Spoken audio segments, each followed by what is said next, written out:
प्रिय दर्शकों नमस्कार। एक बार फिर से उपस्थित हूँ आप सबके सामने। आज शनिवार और कल रविवार होगा, तो आज के कार्यक्रम के कमेंट में अपना डेट ऑफ बर्थ, टाइम और प्लेस देना मत भूलिएगा। और कोई एक सवाल जो आपको सबसे ज़्यादा परेशान करती हो, AM PM का ख्याल रखेंगे जन्म समय में। जन्म स्थान देते समय इस बात का विशेष ख्याल रखा जाए कि जन्म स्थान आसानी से मिल सके। कोई छोटा सा जगह मत दीजिएगा ताकि कंप्यूटर में फीड करूं तो वो मिले ही नहीं। आज का कार्यक्रम क्या है तो बता दूं, मैं प्रत्येक शनिवार को लग्न और नवमांस लेकर के आपके सामने उपस्थित हुआ हूं। कल तो कुंडली अध्ययन की नहीं थी, लेकिन नवमांस और लग्न से संबंधित एक सूत्र बताना चाहता हूँ। आइए बता देता हूँ झट से। कार्यक्रम अंतिम हिस्से तक देखिएगा। आजकल हमारे यहाँ बिजली की बड़ी समस्या है, और मतलब मैं क्या कहूँ कि बड़ी परेशानी है। कपड़े प्रेस करने तक के बिजली नहीं आ रहे हैं, बस यही बात है, सोच लीजिए। यहाँ और दुकानें सारी बंद। लॉकडाउन के कारण हमारे यहाँ बिहार में तो पूरी लॉकडाउन है। मतलब आपको ये कहें कि पैसे घर में रखे हैं फिर भी भोजन के स्थिति बड़ी कमज़ोर वाली है, बहुत खराब। मतलब मैं जहाँ रहता हूँ वहाँ पे ये है पुरुषोत्तम नवमांस, मतलब पुरुषों में जो उत्तम हो और जो भगवान के निकट जाने का प्रयास करता हो। मतलब यह है कि ग्रह जो है ना, वो अधम गति से होकर के उत्तम गति की तरफ बढ़ना चाहता है। कहने का मतलब है कि अगर आपकी कुंडली में मान के चलिए कोई ग्रह, किसी भी ग्रह की बात करते हैं, सूर्य से लेकर राहु केतु के पर्यंत, राहु केतु पर्यंत अगर कोई भी ग्रह हो, अगर लग्न कुंडली में अधम गति का बैठा हो। अधम गति का मतलब क्या होता है?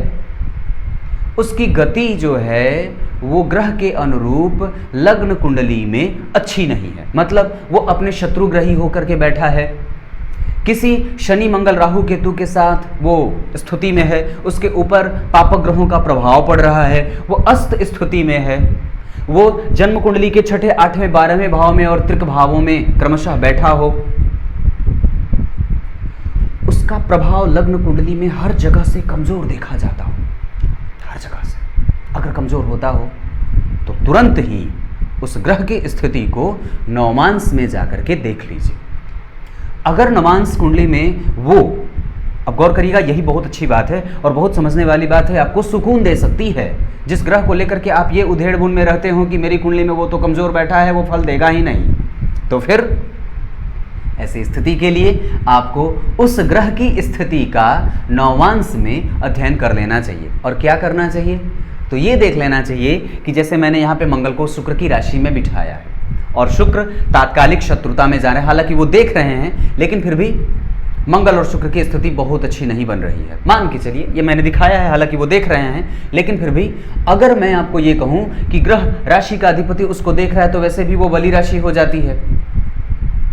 और अगर मंगल कुंडली में ठीक नहीं दिख रहे हो यहाँ पे, या आपकी कुंडली में कोई ग्रह कमजोर दिख रहा हो और नवमांस कुंडली में वो या तो गुरु की राशि में या फिर वो शुक्र की राशि में अगर बैठ जाए या फिर उनके साथ बैठ जाए, और नवमांस कुंडली में वो जो ग्रह है, अब गौर करिएगा, यहाँ मंगल को मैं बताता हूँ। तो मंगल मान लीजिए यहाँ बैठे हैं त्रिक भाव में, ये बहुत अच्छी बात है कि वो वहाँ के कारक होते हैं। और यहाँ पे अगर उनकी राशि बन रही है, वो कहीं से भी इस कुंडली में हर जगह से मान लीजिए कमजोर बैठे, तो नवमांस कुंडली में अगर देखा हमने, अगर वो गुरु के नवमांस में बैठे हैं, अगर उनके स्थिति को हम नवमांस कुंडली में गुरु या शुक्र की राशि में देख रहे हों, तो ये मंगल आपकी कुंडली के लिए जितने ही यहाँ पे कमजोर बन रहे थे, उनकी कमजोरी में यहाँ पे कमी आ जाएगी और वो फिर अच्छे फलों के दाता, अच्छे फलों के विधाता और अच्छा फल देने वाले हो जाएंगे। अब ऐसी स्थिति में होगा क्या, तो आपके पराक्रम की वृद्धि देंगे, छोटे भाई बहनों के साथ संबंध भी अच्छा रखेंगे, आपके पराक्रम का लाभ भी देने लगेंगे। जिस राशि में बैठे हैं उस राशि का अधिपति भी उसको सपोर्ट करने लगेगा, और मंगल जहाँ बैठे हैं उस भाव के फल में भी वृद्धि देने लगेंगे।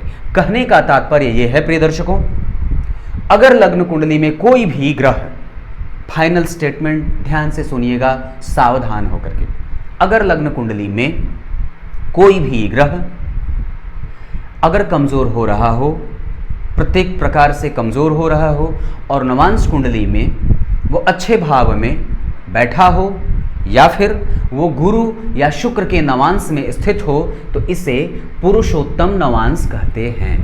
और ऐसी स्थिति में ये ग्रह बड़ा सर्वोत्तम और बहुत ही अच्छा परिणाम देते हुए देखा जाता है अपनी दशा में। यही पुरुषोत्तम नवमांस है। जिस तरह से पुरुषोत्तम मास होता है ना, ठीक उसी तरीके से ये पुरुषोत्तम नवमांस है। इसमें चंद्रमा और शुक्र को शामिल इसलिए नहीं किया जाता है। ये चंद्रमा और शुक्र को मैंने इसलिए नहीं बताया क्योंकि ये दोनों फ्लक्चुएशन वाले ग्रह होते हैं। शुभ ग्रह के साथ बैठेंगे तो शुभ प्रभाव में, और पापक ग्रह के साथ बैठेंगे तो पापक प्रभाव में आ जाते हैं। ये बात समझ गए होंगे आप, मुझे पूरा भरोसा है। ये बात याद रखने वाली है कि मंगल या कोई भी ग्रह जिसको आप देख रहे हैं नवमांस में, उसकी राशि, वो जिन जिन राशियों का अधिपति है, उसकी राशि भी अगर अच्छे भावों में बन जाए, अच्छे भावों के कहने का मतलब है लग्न में बन जाए, चतुर्थ में बन जाए, पंचम में बन जाए, सप्तम में बन जाए, नवम में बन जाए, दसवें एकादशवें में बन जाए, तो ये अच्छा होगा। कुछ इसी तरीके से आज के कार्यक्रम का समापन करते हैं। तब तक के लिए इजाज़त दीजिए। बिजली के कम होने के कारण और व्यवस्था जो है वो ऐसी नहीं है, हालांकि मैंने अपना सारा सामर्थ्य लगा रखा है ताकि वीडियो में किसी भी तरीके का डिसकंटिन्यूटी ना हो सके। तब तक के लिए इजाज़त दीजिए। बहुत बहुत नमस्कार।